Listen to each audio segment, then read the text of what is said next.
Hello everyone.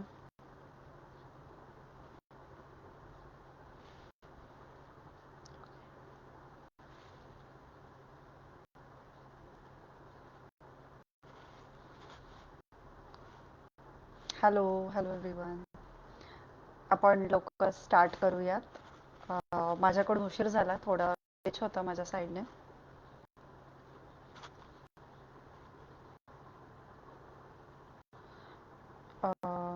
लोक जोडली गेली की मग आपण सुरू करूयात.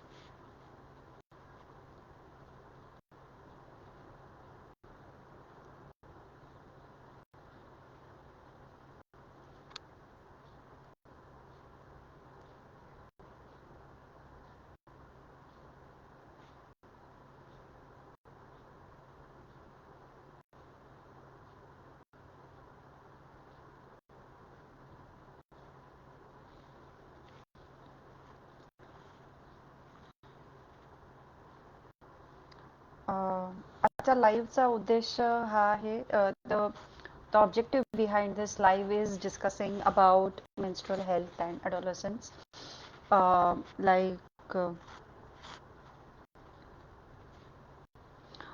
what to expect during menstruation, when you start menstruating, and also like what changes that happen in your body during adolescence. uh, so depending on audience, we can decide which language is fine.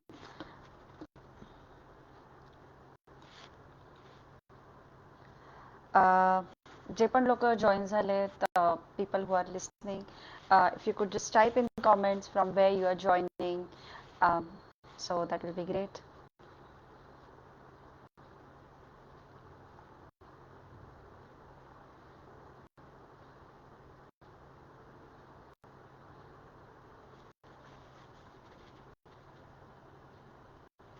So जे जे लोक join होत आहेत, त्यांनी जर आपलं आपण कुठून जॉईन होत आहात हे जर कमेंट्समध्ये टाकलं तर छान होईल.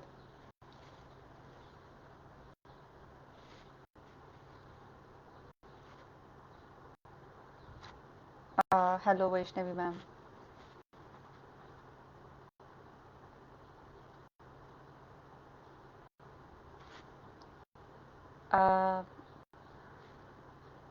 आपण थोडंसं अजून वेट करूयात, अजून काही लोक जॉईन होत आहेत, जस्ट जॉईन व्हायला लागलेत. लाईव्ह चालू करायला थोडासा उशीर झाला, थोडंसं ग्लिच असल्यामुळे, पण आपण लवकरच डिस्कशन आपलं सुरू करू. Vaishnavi has joined from Delhi. Hi Vaishnavi. We will have more people joining in, so we will just wait for some time.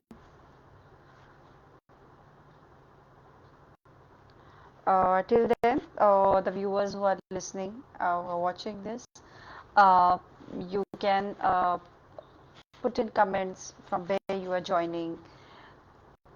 Is it raining in your place? It's raining heavily in Mumbai. Like right now, it was not raining before. So, good evening, Pranita ji.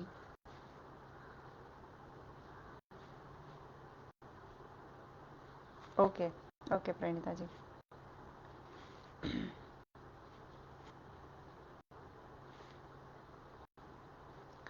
I would like to ask the viewers, मला व्ह्युअर्सना विचारावं असं वाटतंय की तुम्हाला कुठली language preferred आहे. Which language you prefer, Marathi, Hindi, English? We will just go with that language.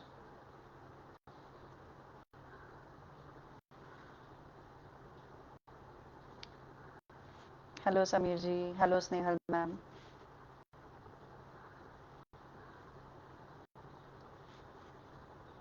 Okay, now we have good number of viewers already, so we will start.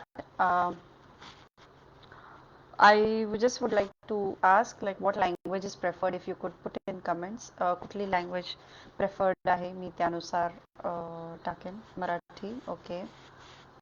ठीक आहे. Pranita ma'am, if you could also confirm what language suits you best. Okay, so आपण मराठीत करूयात हे session. जर कोणाला वाटलं तर तर आपण दुसऱ्या लँग्वेजमध्ये स्विच करूया.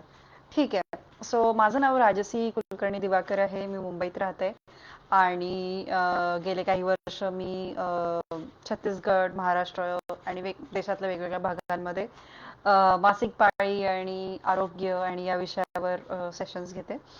आणि आज इथे मला ऑडियन्सशी भेटायला मिळतंय ते छान वाटतंय मला. तर आपण सुरू करूयात.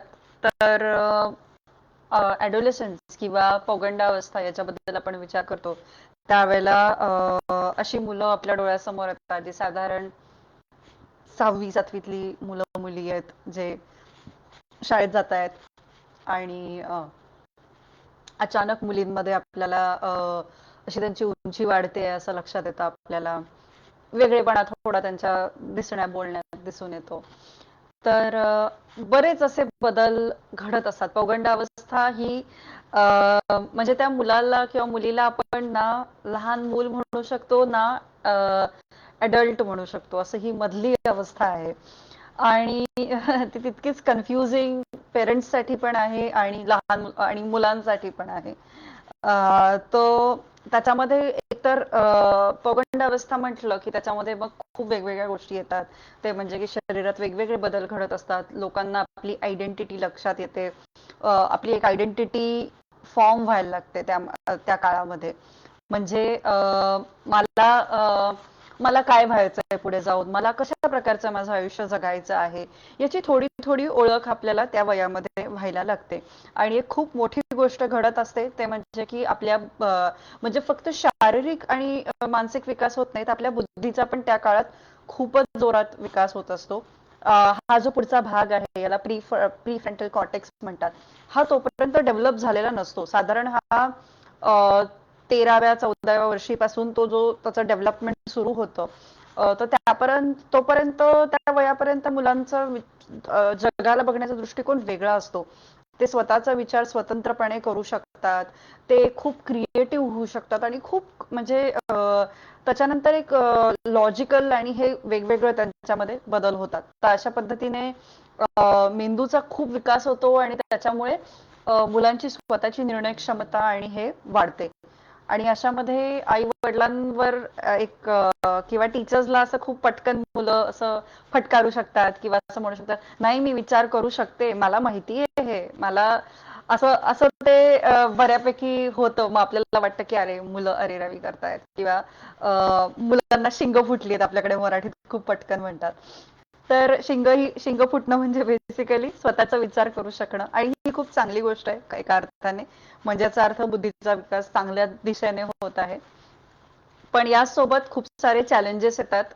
ते म्हणजे की शरीरात अचानक खूप बदल व्हायला लागतात. म्हणजे लहान बाळ असताना आपण आपल्यामध्ये जितके भराभर बदल घडत असतात तेवढे भराभर बदल आयुष्यात त्याच्यानंतर जे बदल होतात ते आपल्या पौगंडावस्थेत होतात. त्यावेळेला अचानक खूप बदल व्हायला लागतात आणि मग मुलांना खूप प्रश्न पडतात की हे माझ्यासोबत असं का होतंय, मलाच होतंय का हे सगळं, आणि मग हे असं किती दिवस चालणार, मला असं किती दिवस कन्फ्युज वाटणार, असं वाटत राहतं मुला मुलींना. आणि एक खूप इम्पॉर्टंट भाग आहे पौगंडावस्थेतला म्हणजे मुलं सेक्शुअलिटी आपली एक्सप्लोर करतात, मुलं मुली. म्हणजे सेक्शुअलिटी म्हणजे कसं, जसं की मी पुरुषांकडे अट्रॅक्ट होते कमी, अजून कोणाकडे अट्रॅक्ट होते कमी, स्त्रियांकडे अट्रॅक्ट होते, काय काय वाटतं माझं सेक्शुअलिटी काय आहे, मी स्वतःला काय समजते, एक स्त्री समजते, एक पुरुष समजते, काय समजते मी स्वतःला. तर हे एक आयडेंटिटी ती पण डेव्हलप होत असते. खूप जणांच्या बाबतीत तुम्ही बघाल, आपल्याला कधीच आपण याच्यावर डिस्कशन करत नाही, पण काही मुलं म्हणजे खास करून मी बघितलंय जी मुलं स्वतःचं जे लिंग आहे ज्याच्यातून म्हणजे समजा मी एक स्त्री म्हणून जन्माला आली आहे, पण जर मला असं वाटू शकतं पौगंडावस्थेमध्ये की अरे नाही नाही मी स्त्री नाहीये किंवा मला वाटतं मी पुरुष आहे पण मी चुकीच्या शरीरामध्ये जन्माला आले, असे हे सगळे प्रश्न त्यावेळेला येऊ शकतात. आणि ते हाताळताना आई वडील आणि टीचर्स यांची खूप आवश्यकता असते. आपल्या एक समाजाकडनं ऍक्सेप्टन्स खूप लागत असतो यावेळेला. आणि यावेळेला जर मुलांना एकटं वाटलं तर मग ते भरकटण्याची शक्यता असते किंवा मानसिकरित्या ते खचू पण शकतात. तर असे हे वेगवेगळे बदल होत असतात. अजून काही बदल होतात पौगंडावस्थेमध्ये, ते म्हणजे की एक खूप इम्पॉर्टंट आपण बदल म्हणूयात, तो म्हणजे की मुलींमध्ये मासिक पाळी सुरू होणं, हे मुलींमध्ये होतं.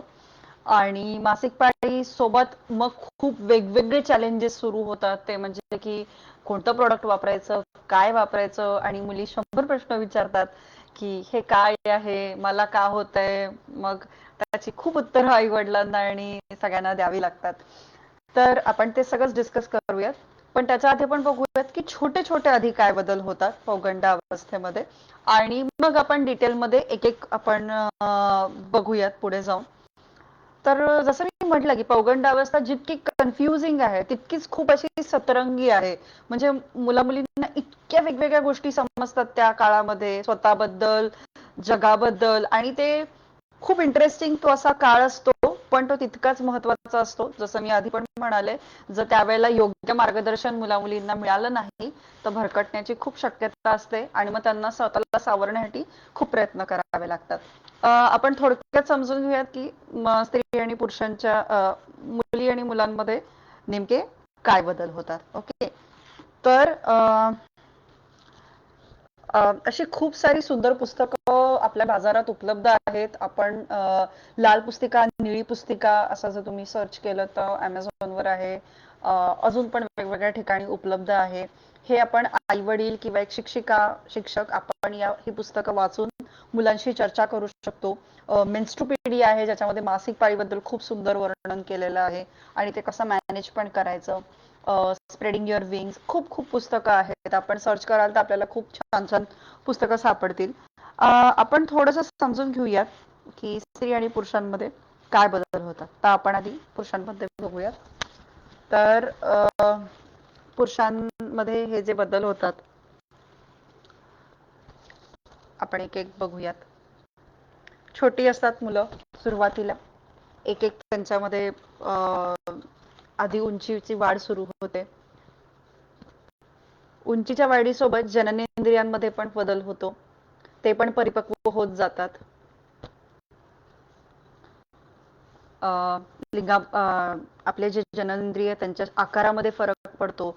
त्यासोबत बघाल शेवटचं चित्र तर त्याच्यामध्ये दाढी मिशा येणं आणि उंची वाढणं, मग आवाजात बदल होणं, असे खूप वेगवेगळे बदल होतात. आणि त्यासोबत काखेत केस येणं, असे सगळे वेगवेगळे बदल हे पुरुषांमध्ये होतात. आणि मग पुरुषांमध्ये त्याचसोबत म्हणजे जर जसं स्त्री ही बाळ जन्माला द्यायला जशी मुलगी ही परिपक्व होऊन बाळ जन्माला घालू शकते तेवढी सक्षम ती होते, त्याचसोबत पुरुष पण सक्षम होतात की ते त्यांचं शरीर जे आहे हे, तर असे वेगवेगळे बदल त्यांच्या शरीरामध्ये होतात. त्यांचे हे वेगवेगळे जननेंद्रिय आहेत आपल्याला जर व्यवस्थित दिसत असतील तर. आणि त्यांच्यामध्ये पण अंडकोश असतात आणि त्याच्यामध्ये खूप सारे शुक्राणू असतात. जे शुक्राणू हे गरजेचे असतात. स्त्रीच्या शरीरातलं बीज आणि शुक्राणू जेव्हा एकत्र येतात तेव्हाच बाळ जन्माला येऊ शकतं. त्यामुळे आई आणि वडील आणि दोघांचाही वाटा असतो बाळ जन्माला येण्यामध्ये. तर हे हे याला वीर्य असंही म्हणतात, सीमेन म्हणतात त्याला. ते मुलांमध्ये ज्या वेळेला निर्माण व्हायला लागतं तेव्हा मुलांना खूप अजून प्रश्न पडतात की हे काय आहे, हे नॉर्मल आहे की नाही, आणि मलाच होत आहे का असं. आणि मग मुलींच्या बाबतीत पांढरा स्त्राव त्यांना दिसतो मुलींना. मुलींना वाटतं की माझी अशी अंडरवेअर इतकी का ओली वाटते किंवा इतकी चिकट कशी वाटते, ह्याला एक वेगळा वास येतोय. कारण हे सगळं त्यांच्यासाठी नवीन असतं. मुलांसाठी नवीन असतं वीर्य आणि ह्या गोष्टी, दाढी मिशा फुटणं, आवाज बदलणं, केस अंगावर येणं, हे सगळे ज्या गोष्टी आहेत ह्या सगळ्या त्यांच्यासाठी नव्या असतात. आणि मग त्याच्यामुळे त्यांना खूप प्रश्न पडतात आणि मग त्यांना कधी कधी वाटतं की नाही, हे नको मला, नको मला, असं त्यांना वाटतं. म्हणजे माझा एक भाचा आहे जो आता पौगंडावस्थेत एंटर करतोय. तो म्हणतो की नाही, मला नको हे असलं काहीतरी, मी पूर्वी छान दिसायचो, आता मी छान नाही दिसत. तर त्याला हे समजवणं की नाही, तू हा तुझा काय म्हणतात ट्रान्झिशन आहे हे, त्यामुळे तू आत्ताही छानच दिसतोयस आणि तू पुढे पण छानच दिसशील, हे त्याला रिअश्युरन्स देणं आवश्यक आहे. आपण स्त्रीचं बघूयात. छोटीशी मुलगी आधी असते. सॉरी.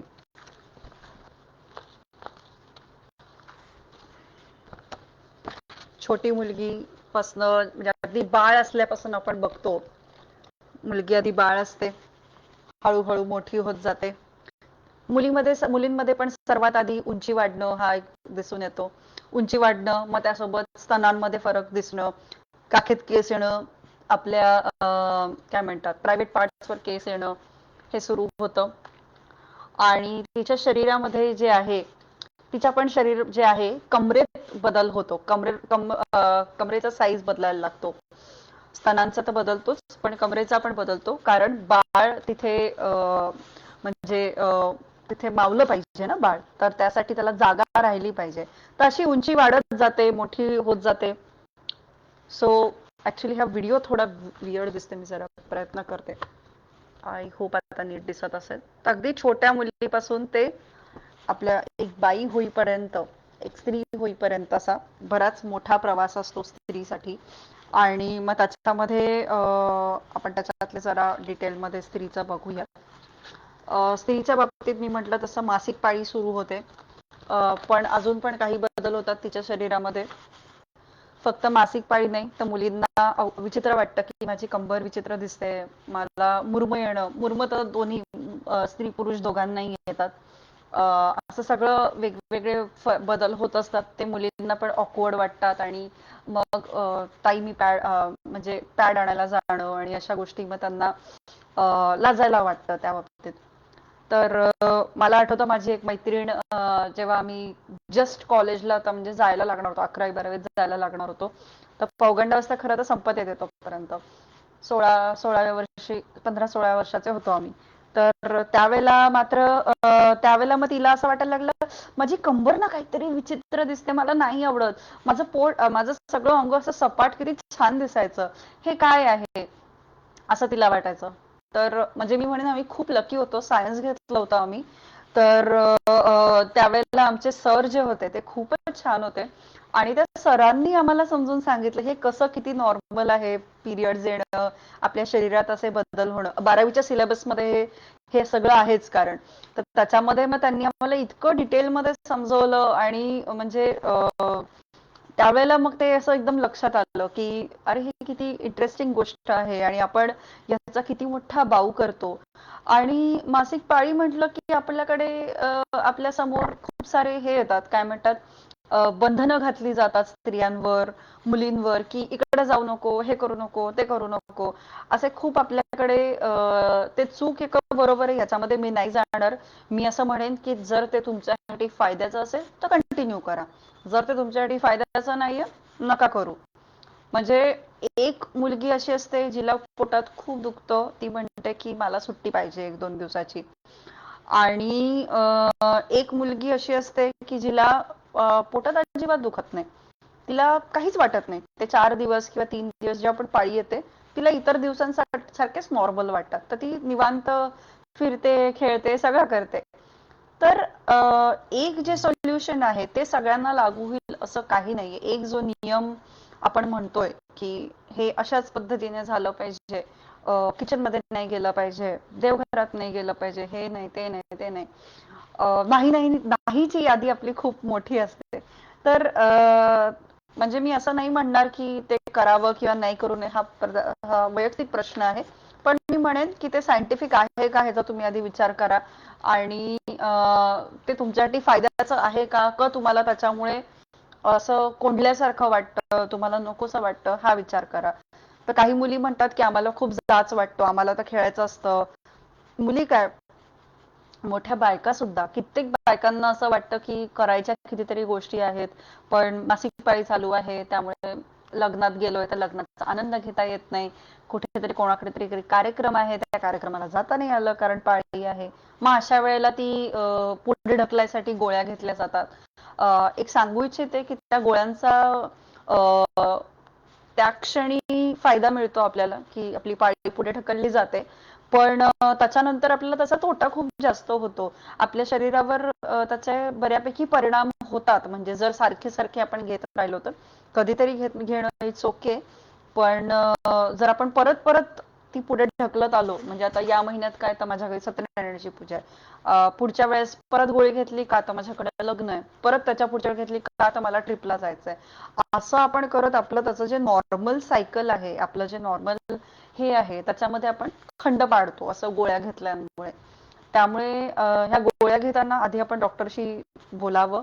प्रत्येकाला त्या गोळ्या सूट होत नाहीत, त्यामुळे आपण ते चर्चा करून त्याच्यानंतरच आपण ह्या अशा पुढे नेण्यासाठीच्या गोळ्या घ्याव्यात. पुष्पा चौधरींचा एक प्रश्न आहे की मुला मुलींना सोप्या भाषेत कसं समजवावं. खूप छान प्रश्न आहे. मी म्हटलं तसं खूप सारी पुस्तकं उपलब्ध आहेत. आपण त्या पुस्तकांचा उपयोग करू शकतो. त्या पुस्तकांमध्ये खूप सोप्या भाषेत समजवलेलं असतं. अं, मासिक पाळीबद्दल एक समजवणारी मी एक मी थोडक्यात समजवते. ही गोष्ट मी ऑलरेडी एक डॉक्टरांकडून ऐकली आणि मी स्वतः ती गोष्ट थोडी अजून रंगवून सांगते. तर तुम्ही अशी ही गोष्ट पण वापरू शकता. तुम्ही स्वतः आपली गोष्ट क्रिएट करू शकता. अं, तर हे ना आपलं गर्भाशयाचं मॉडेल आहे. ठीक आहे. हा जो भाग आहे हा गर्भाशय आहे. हे जे दोन आहेत हे अंडाशय आहेत. जेव्हा मुलगी जन्माला येते तेव्हा तिच्या शरीरामध्ये लाखो अंडे असतात. ठीक आहे. करोडो अंडे असतात तिच्या, लाखो अंडे असतात. आणि जेव्हा ती पौगंडावस्थेपर्यंत पोहोचते तोपर्यंत अंड्यांची संख्या थोडीशी कमी होते, काही लाखांवर येते. सुरुवातीला अगदी 50-60 लाख एवढे जर असतील तर अगदी आपल्या ह्याच्यापर्यंत काय म्हणतात, पौगंडावस्थेत पोहोचेपर्यंत, ऍक्च्युअल पिरियड चालू होईपर्यंत जे आहे त्यापर्यंत काही लाखच उरतात, म्हणजे 5-6 लाख वगैरे उरतील. आणि सगळेच काही परिपक्व होत नाहीत. काही अंडी डिझॉल्व्ह होऊन जातात, त्यांचा उपयोग नाही होत काही अंड्यांचा. हो, मुले चिडचिड पण करतात, बरोबर आहे, कारण त्यांना कन्फ्युजन असतं हे काय चालू आहे. आणि हा जो वेग आहे ना, म्हणजे हा बदल होण्याचा हा खूप फास्ट असतो. याच काळामध्ये आपण मुलांकडनं अपेक्षा करतो की त्यांनी करिअर घडवावं, त्यांचं 10वीची परीक्षा असते, मग कुठल्या कुठल्या स्कॉलरशिपच्या परीक्षांना बसतात, असं सगळं ह्याचं काय म्हणता येईल, कशी भेळ होऊन जाते त्याच्यामध्ये, की स्वतःचं आयडेंटिटी काय आहे, उंची वाढते, शरीरात वेगवेगळे बदल होतात, पिरियड्स चालू झालेत आणि खूप काय काय गोष्टी करायच्या पण आहेत आयुष्यामध्ये, आणि या परीक्षा आणि असे वेगवेगळे निर्णय, त्यामुळे बऱ्यापैकी मुलांची चिडचिड होते आणि ती साहजिक आहे. आणि तुम्हाला ऍज अ पालक वाटणं की अरे मी हे कसं करू, मी कसं हँडल करू, हे खूप नॉर्मल आहे. पण मुलांशी एक ओपन कम्युनिकेशन ठेवणं हे खूप आवश्यक आहे. मुलांशी चर्चा करत राहणं की तुला कसं वाटतंय, काय वाटतंय. आणि तुम्ही पण ऍज अ पॅरेंट आपण स्वतःकडनं पण खूप जास्त अपेक्षा ठेवत असतो, तर आपण मुलांशी मोकळेपणाने आपण पण बोललं पाहिजे की हो हो, मला मला पण असं वाटतं किंवा मला असं नाही वाटत, मला नाही आवडत तू हे करतोयस करतेस. सो हे ओपन कम्युनिकेशन जेव्हा असतं तेव्हा आपण मोकळेपणाने आपले प्रॉब्लेम शेअर करू शकतो. आणि नुसतं शेअर नाही करू शकत, तर आपल्याला एक एक तो एक कम्फर्ट मिळतो की हा, म्हणजे की माझं, मी जसं आहे, मी जशी आहे, ऍक्सेप्टेबल आहे या घरामध्ये. ही माझी माणसं आहेत. म्हणजे ती फिलिंग आपण इतर पद्धतीने क्रिएट करू शकतो, पण ज्या वेळेला आपण आपले फिलिंग्स एकमेकांशी क्लिअरली शेअर करतो, म्हणजे मी असं म्हणेन की फक्त मुलंच नाही, आई वडील पण जेव्हा आपले फिलिंग्स शेअर करतात तेव्हा एक खूप वेगळ्या पद्धतीचा बॉन्ड क्रिएट होतो. मग तो फक्त आई वडील आणि असं नाही राहत, तर तुम्ही मुलांचे मित्रमैत्रीण पण होऊन जाता.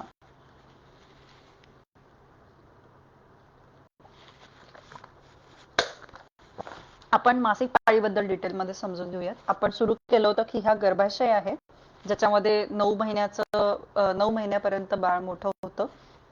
हे 2 अंडाशय आहेत, ज्याच्यामध्ये लाखो अंडे आहेत. हे आणि या 2 गर्भनलिका किंवा फॅलोपियन ट्यूब, खूप वेगवेगळे नाव आहे त्याला. बेसिकली 2 ट्यूब्स आहेत ज्यांचं हे काम आहे की इथनं अंड जे आहे जेव्हा इथनं रिलीज होतं, एक अंड जेव्हा त्यातनं बाहेर येतं तेव्हा ते हे झेलण्याचं काम करतात आणि हळूहळू ते अंड प्रवास करत इथे गर्भाशयापर्यंत पोचवायचं, हे त्याचं काम असतं. आणि हा योनी मार्ग आहे. इथूनच आपलं पिरियडचं रक्त पण बाहेर येतो आणि इथूनच म्हणजे जेव्हा बाळ जन्माला येणार असतं तेव्हा ते हा भाग ओपन होतो खूप सारा आणि इथनं बाळ बाहेर येतं. आपलं शरीर ना खूप काय म्हणता येईल, प्युअर मॅजिक आहे असं मी म्हणेन. अद्भुत आहे आपली शरीर. म्हणजे अशा कित्येक बायका तुम्हाला बघून वाटतील की अरे हिने ज्यांचे नॉर्मल डिलिव्हरी होते किंवा सिझेरियन जे पण तुमचं होत असेल, त्याच्यानंतर जशी आई म्हणजे नवीन जी आई येऊन गप्पा मारू शकते किंवा ती हे करू शकते, म्हणजे असं काही झालंच नाही अशा पद्धतीने. तर ते शरीर जे आहे इतकं मॅजिकल आहे की ते परत आपल्या शेपमध्ये हळूहळू काही महिन्यांनी एखाद वर्षांनी ते परत आपल्या रेग्युलर याला जातं. तर हे खूप म्हणजे मला खूप अमेझिंग वाटतं हे, कारण हे ऍक्च्युली लाईफ साईज मॉडेल आहे. आपल्या मुठ्ठी एवढं आपलं गर्भाशय असतं, त्याहून मोठं आपलं गर्भाशय नसतं. ते गर्भाशय इतकं जास्त स्ट्रेच होतं की त्याच्यामध्ये एवढं 2 ते 3 किलोचं बाळ मावू शकतो. हे किती मोठी गोष्ट आहे.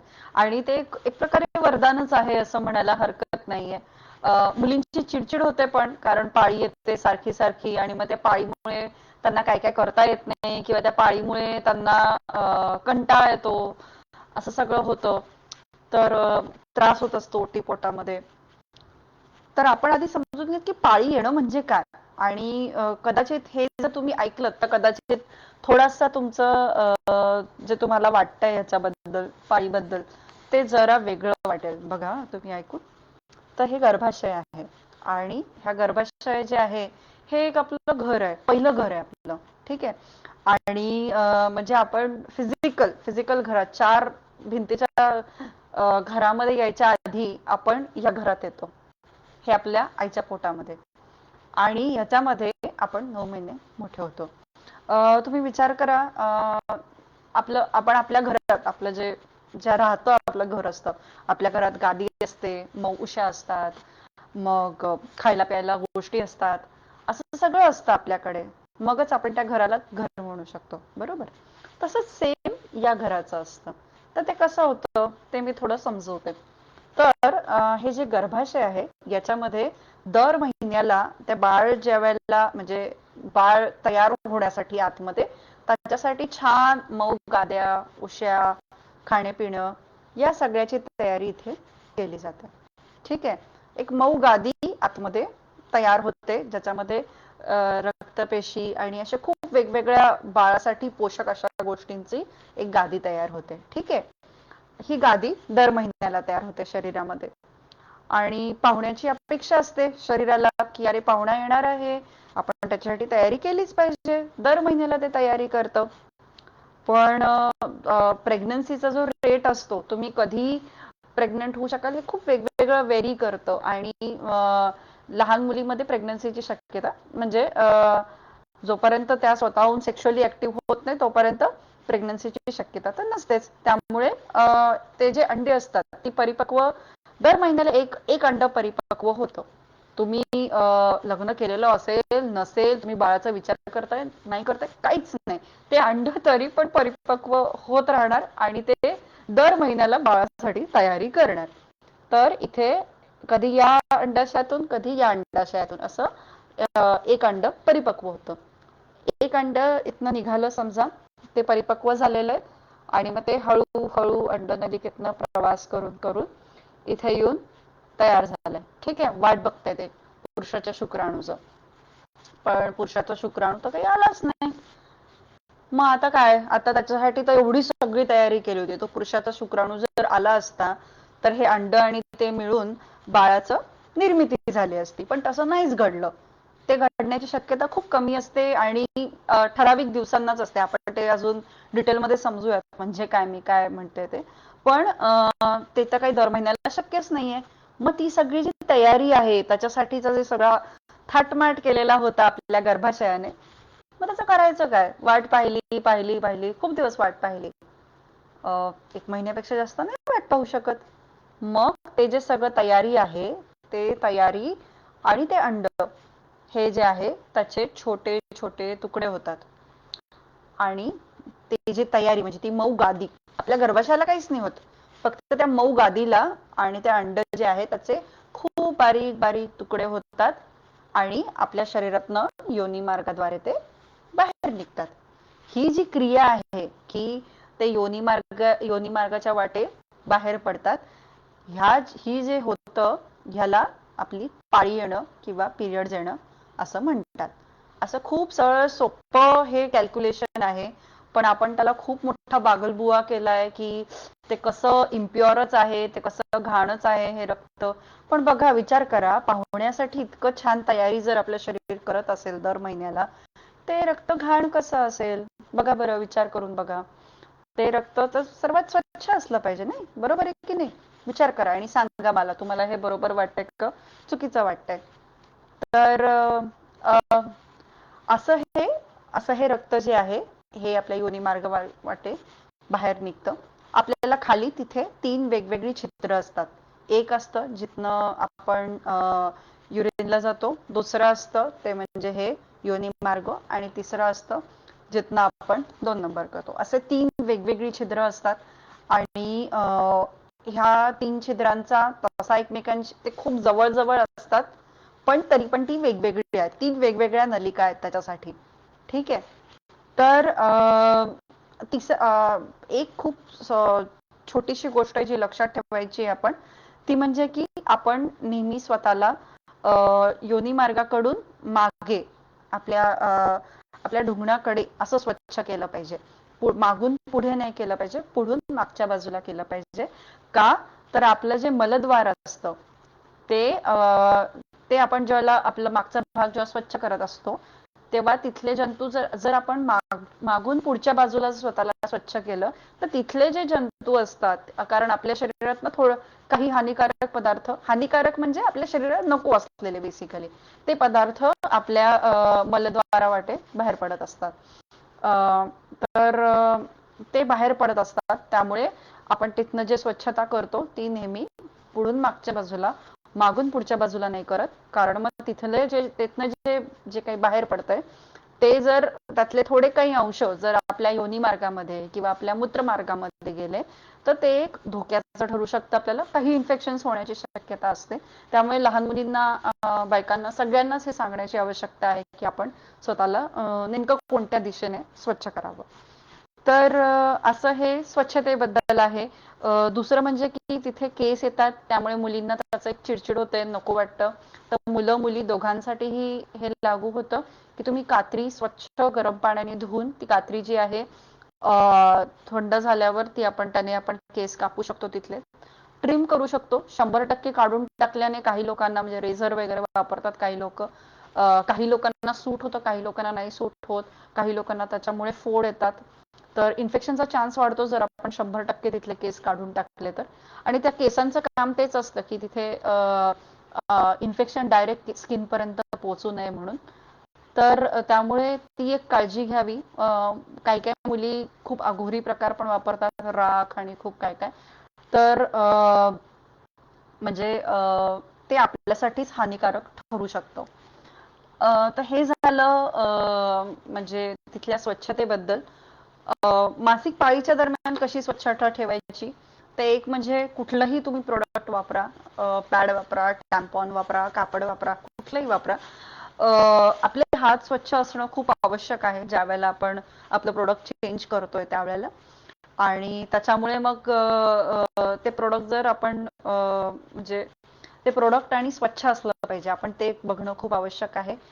डिस्पोजेबल वापरा किंवा पुनर्वापर करणारे म्हणजे रियुजेबल वापरा, कुठलंही वापरा, ते प्रोडक्ट स्वच्छ असलं पाहिजे. आणि आपण हात धुवून पुसूनच त्याला हात लावला पाहिजे. आपण थोडक्यात समजून घ्या की काय काय प्रोडक्ट्स आहेत. मी एकदम थोडक्यात दाखवते. तुम्हाला जे काही प्रश्न असेल तुम्ही कॉमेंट बॉक्समध्ये टाका. मी एक 5 मिनिटात तुमचे प्रश्न घ्यायला लागते. एक प्रोडक्ट आहे ते म्हणजे डिस्पोजेबल पॅड. बाजारात उपलब्ध आहे, हे मेडिकल स्टोअर आणि खूप कुठे कुठे हे उपलब्ध आहे. हे आपण एकदाच वापरू शकतो.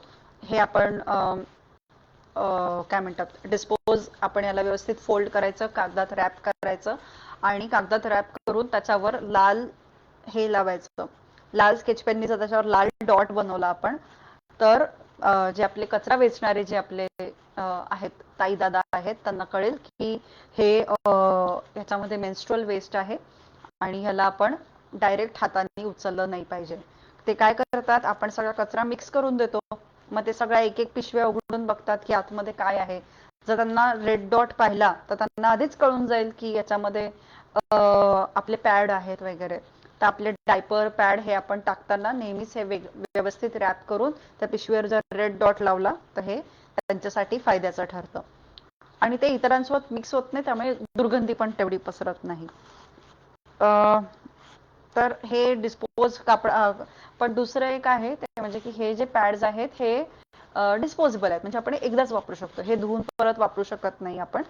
त्यामुळे व्यवस्थित डिस्पोज करणं आवश्यक आहे. पण ह्याच्यासोबत एक प्रॉब्लेम ह्या पॅड्सचा होतो, ते म्हणजे की दर 4 ते 6 तासात आपण हे बदलले पाहिजेत आणि आपल्याकडे नेहमी दर महिन्याला हे विकत घ्यावे लागतात, कारण मग साठा संपला तर प्रॉब्लेम होतो, मग घाईघाईने जाऊन मेडिकलमधनं आणावं लागतं. तर तसं होऊ नये म्हणून जर तुम्ही डिस्पोजेबल पॅड वापरत असाल तर आधीपासूनच तुम्ही आणून ठेवत जा घरामध्ये. तुम्हाला जर माहिती आहे की माझी तारीख आता आहे, पुढच्या काही दिवसामध्ये आता पिरियड्स येणार आहेत, पुढच्या आठवड्यात येतील, तर आधीच आणून ठेवा किंवा जास्त दिवसाचा साठा करून ठेवू शकता, असंही करू शकता.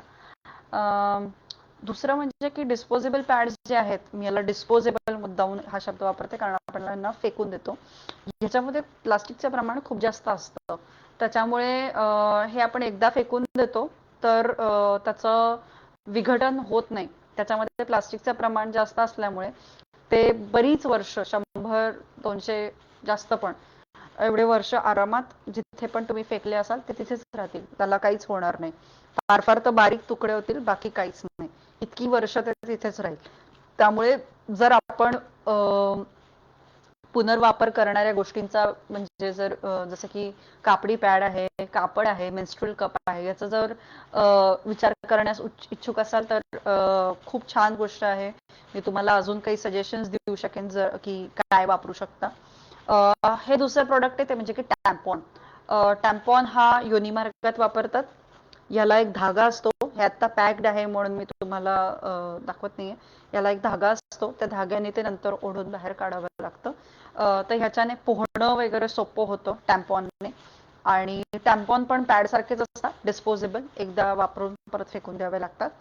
सो ह्यांना पण तसंच डिस्पोज करायचं जसं पॅडला करतो आपण.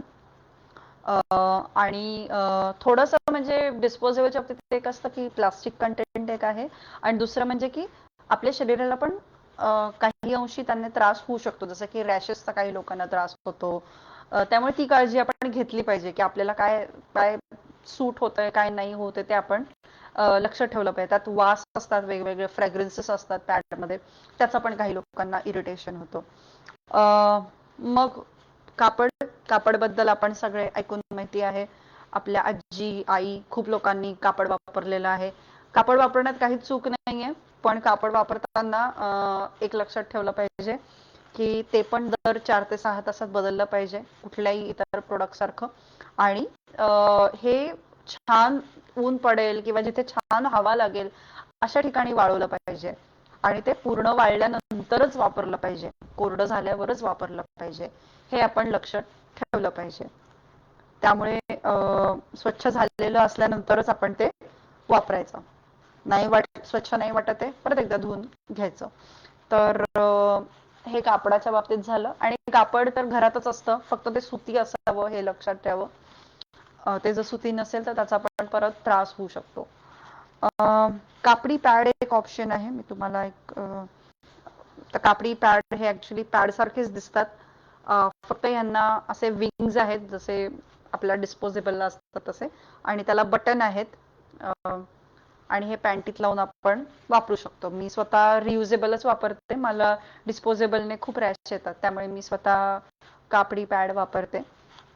आणि जर बाहेर असतो आपण तर जसं आपण डिस्पोजेबल पॅड रॅप करून आपण फेकतो, त्याऐवजी हे रॅप करायचं एखादं कापडी पाऊच आपण ठेवू शकतो, छोटंसं असं हे एक माझ्याकडे आहे, मी स्वतः शिवलंय.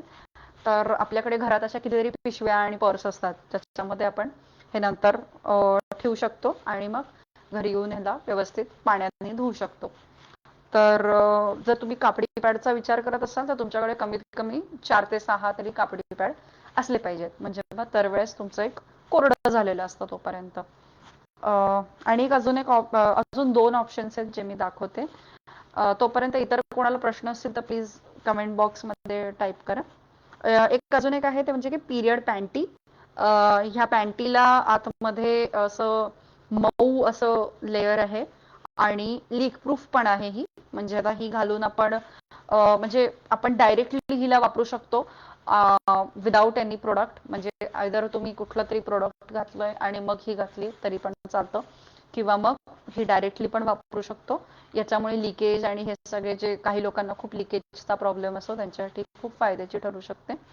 तर हे ह्याचा एक खूप छान वापर होऊ शकतो ह्या पॅन्टीचा पण. मुलींना तर खूप उपयोग होतो या गोष्टींचा, कारण अजून त्यांना सुरुवातीला समजत असतं की कधी येणार काय, कधी पिरियड्स येणार. तर मग एकदम एम्बॅरेसिंग होतं कधी कधी कपड्यांवर खूप डाग वगैरे पडले तर त्या ही पॅन्टी वापरू शकतात. पण ही धुवून परत वापरायची पॅन्टी आहे, ही डिस्पोज नाही करायची आहे. सो हे एक आहे. आणि अजून एक शेवटचा उपाय मी सांगते ते म्हणजे की मेन्स्ट्रुअल कप. तर मेन्स्ट्रुअल कप बद्दल आपण एकदम थोडक्यात समजून घेऊया. हा मेन्स्ट्रुअल कप आहे, खूप वेगवेगळ्या रंगाचे आणि खूप प्रकार येतात त्याच्यामध्ये.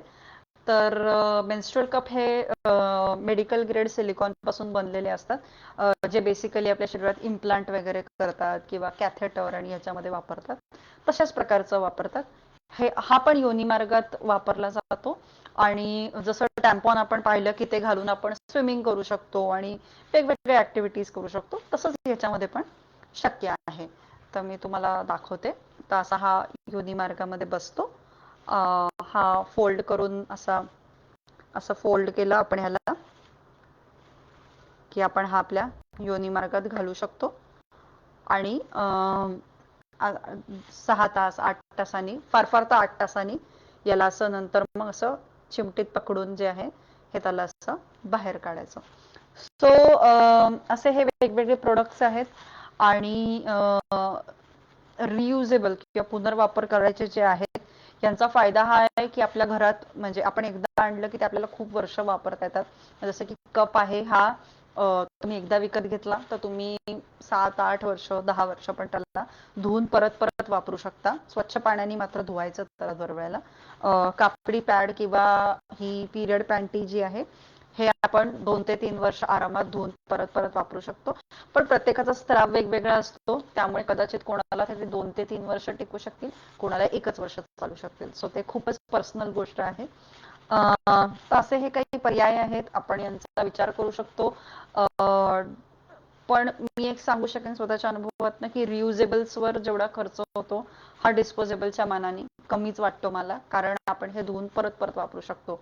आणि एक सुरुवातीला वाटतं की अरे कप 500 रुपयाचा आहे, कप 800 रुपयाचा आहे, खूप जास्त आहे. पण तुमच्या लक्षात येईल आपण कपडे घेण्यात आणि याच्यात खूप सहज खर्च करतो.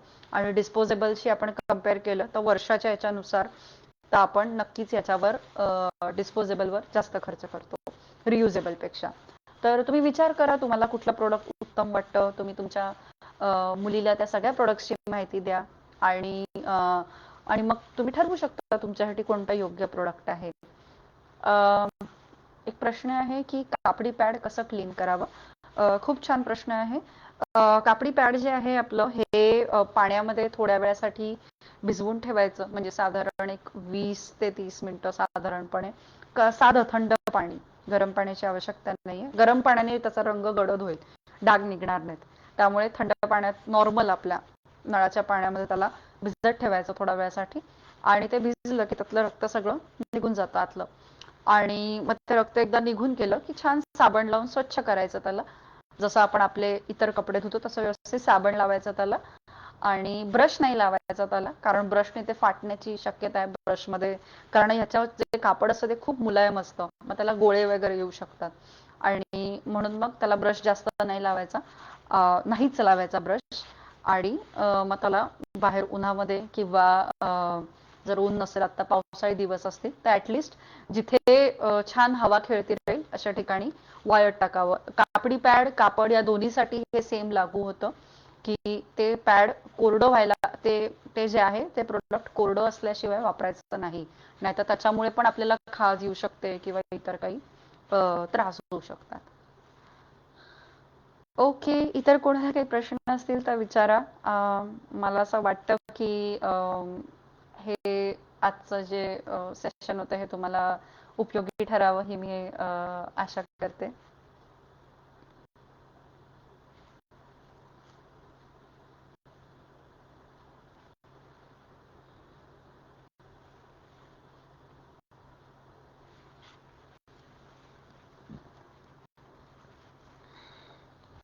कोणाला काहीही प्रश्न असतील तर तुम्ही प्लीज विचारू शकता कमेंट्समध्ये. आणि हा व्हिडिओ आपण सेव्ह करणार आहोत या पेजवर. त्यामुळे नंतर तुम्हाला इतर कोणाला हा दाखवायचा असेल किंवा कोणाला शेअर करायचा असेल तर तुम्ही नक्कीच करू शकता. आणि माझ्याशी पण जर तुम्हाला पर्सनली संवाद साधायचा असेल तर माझं एक पेज आहे. मी त्या पेजची लिंक नंतर याच्यामध्ये, थांबा एक मिनिट, मी टाकू शकते का? मी जरा बघते माझ्या पेजची लिंक. मी खूप ऍक्टिव्ह नाही आहे माझ्या पेजवर, पण तुम्ही तिथे काहीही प्रश्न विचारले तर मी त्या प्रश्नांची उत्तरं नक्कीच देईन. मी पोस्ट खूप जास्त करत नाही त्यावर. हे माझं पेज आहे. आणि तुम्हाला नंतर काहीही प्रश्न असतील या पलीकडे, म्हणजे आता आत्ता कदाचित सुचत नसतील, नंतर तुम्हाला कॉन्टॅक्टमध्ये म्हणजे मेसेज वगैरे करायचं असेल तर तुम्ही या पेजवर मेसेज करू शकता. मी तुमच्या प्रश्नांची उत्तरं नक्कीच देईन. आणि तुमची जर अनुमती असेल तर मग आपण थांबूयात इथे, किंवा इतर काही प्रश्न असतील तर आपण प्रश्न घेऊयात.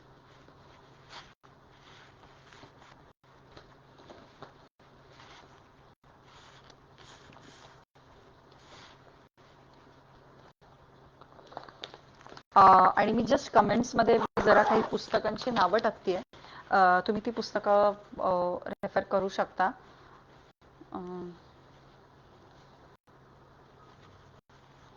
एक दोन मिनिटात मी जरा टाकते ती पुस्तकाची नावं. तोपर्यंत तुम्हाला काही कमेंट्स असतील किंवा काही प्रश्न असतील तर प्लीज तुम्ही कमेंट बॉक्समध्ये टाकू शकता.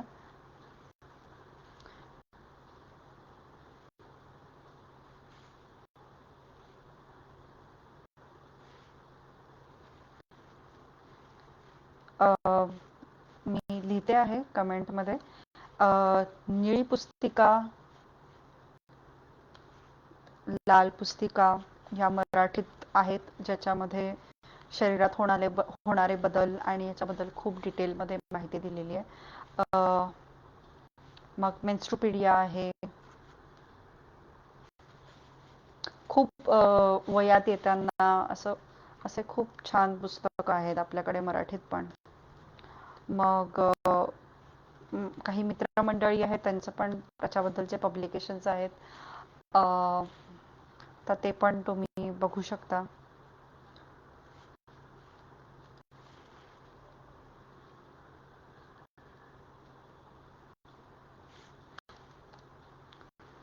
ओके, सो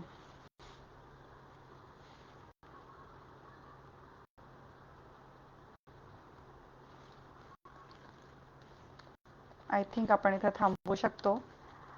आणि तुम्हाला काही प्रश्न असतील नंतर पण तर तुम्ही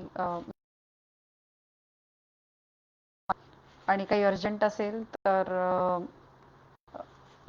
या पेजचे जे हा ज्यांचा पेज आहे त्यांच्याकडे माझा नंबर आहे, पेजचे ॲडमिन्स. सो तुम्ही त्यांना कॉन्टॅक्ट करू शकता जर तुम्हाला अर्जंटली काहीतरी पर्सनल बोलायचं असेल तर. ओके, थँक्यू सगळ्यांना. सगळ्यांना धन्यवाद आल्याबद्दल. या सेशनला आपण होपफुली परत भेटूयात.